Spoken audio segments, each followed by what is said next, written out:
이시안의 읽은 척 책방. 안녕하세요. 성신여대 겸임교수이자 지식편의점 시안책방의 주인 이시안입니다. 제가 시안책방을 시작한 이래로 지속적으로 지구인 분들이 한번 다뤄달라고 요청했던 책, 바로 1984입니다.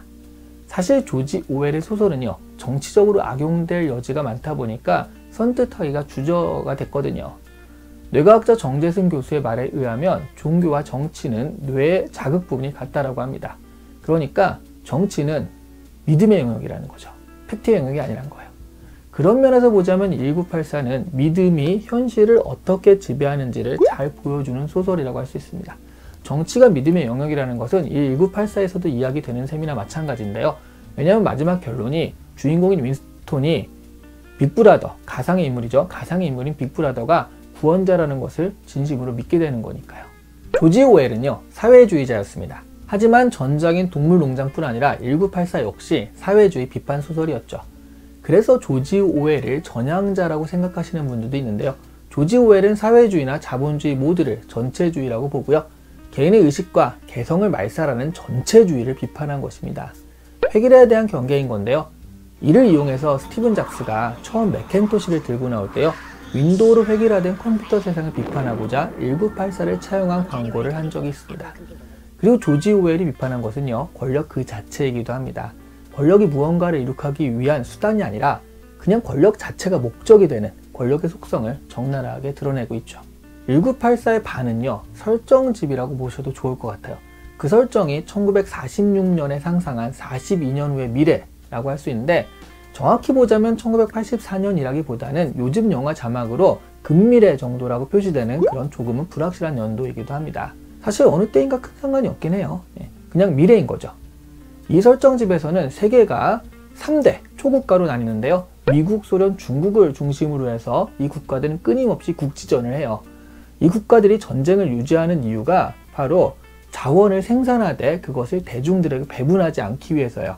대중들에게 배분하면은 이게 계층 간 이동이 일어날 수 있으니까 그 계층 간 이동을 불가능하게 해서 피라미드를 완벽하게 유지하기 위한 것인데요. 이 계급 구조는요, 처음 제일 위에 내부당원, 그 다음에 외부당원, 그리고 전체 85%를 차지하는 프롤, 이렇게 구성이 돼요. 이건 마치 중세에 처음에 영주가 있죠. 그 다음에 기사, 그리고 농노로 구성된 이 피라미드 구조를 떠올리게 하죠. 주인공인 윈스톤은 외부당원입니다. 감정을 통제하고요, 빅브라더에 대한 한없는 충성을 강조하는 체제의 의문을 가지는 사람이에요. 텔레스크린을 피해서 일기를 쓰는 등 금지된 행동들을 하면서 사소한 차원이지만 개인적으로라도 체제에 반응을 하는 인물이기도 합니다.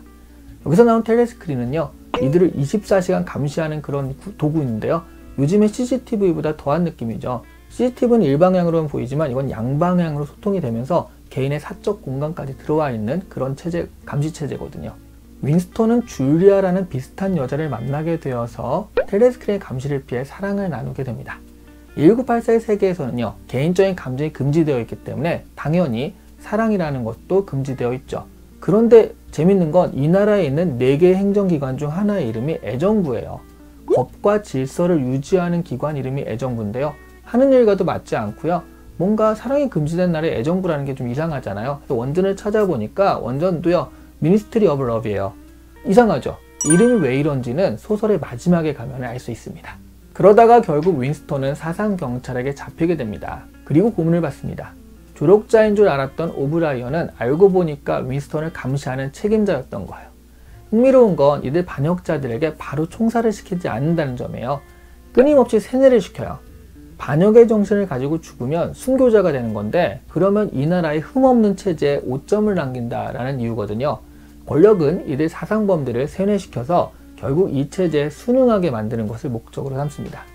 윈스톤은요, 갖은 고문을 견디다가 말로만 듣던 공포의 101호실로 끌려가게 되는데요. 그 방은 그 사람이 가장 무서워하는 것으로 고문을 시키는 곳이거든요. 익스펙터 패트르늄! 해리포터에 보면요, 마법 주문 중에 그 사람이 가장 무서워하는 것이 등장하는 마법 주문이 있죠. 이 주문 아니고요. 어쨌든 그 아이디어는 아마 이 소설에서 영향을 받지 않았나 싶기도 해요. 여기서 윈스턴은요, 마지막 끈이었던 줄리아에 대한 사랑을 부정하고 결국 풀려나게 됩니다. 풀려나서 오히려 한가하고 여유롭게 지내요. 하지만 그의 정신은 이미 권력이 원하는 체제 순응자가 되어 있습니다. 이 소설의 마지막 문구가요. 그는 빅브라더를 사랑했다 입니다. 그래서 질서를 수호하는 기관의 이름이 애정부였던 거예요. 빅브라더를 사랑하게 만드는 부거든요. 사실 1984를 어렸을 때 보셨던 분은요. 마지막에 주인공의 머리에 총알이 와서 박혔다라는 구절이 나오거든요. 그 주인공이 죽었다라고 생각을 하시는 분도 많은데 하지만 이는 윈스턴의 상상입니다. 자신의 나라가 승리한 것에 진심으로 기뻐하는 그는 예전의 윈스턴이 아닌 거거든요. 빅브라더에 대한 사랑이 마음속에 진심으로 우러나오는 그 순간 예전의 윈스턴은 그야말로 사망한 것이 되고요. 이런 체제에 순응하는 빈 껍데기 윈스턴만 남게 된 것을 총알이 날아와서 박히는 장면을 상상한 것으로 대체한 겁니다. 근데 이때 실제로 죽은 것은 아니지만 반항기 가득한 윈스턴이 완벽하게 세뇌되어서 체제 순응자가 된 것이었기 때문에 이 1984는요. 지독한 새드 엔딩으로 기억될 수 있습니다.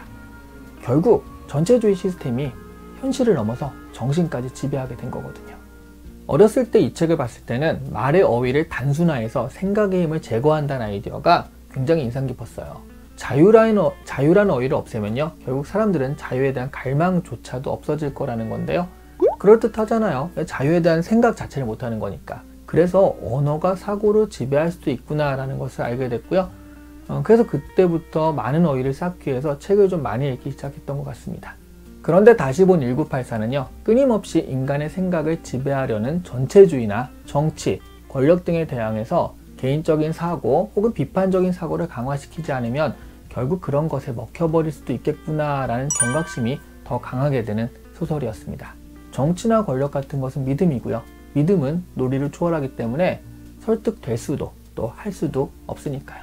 자, 오늘 이 시간에 읽은 첫 책방은 조지 오웰의 소설 1984였습니다. 지구인 여러분이 좋아요와 구독을 누르는 것은 의무감이 아니라 읽은 척 책방에 대한 진정한 애정에서 나오는 아주 자연스러운 행위라는 것을 말씀드리며 마치도록 하겠습니다. 감사합니다.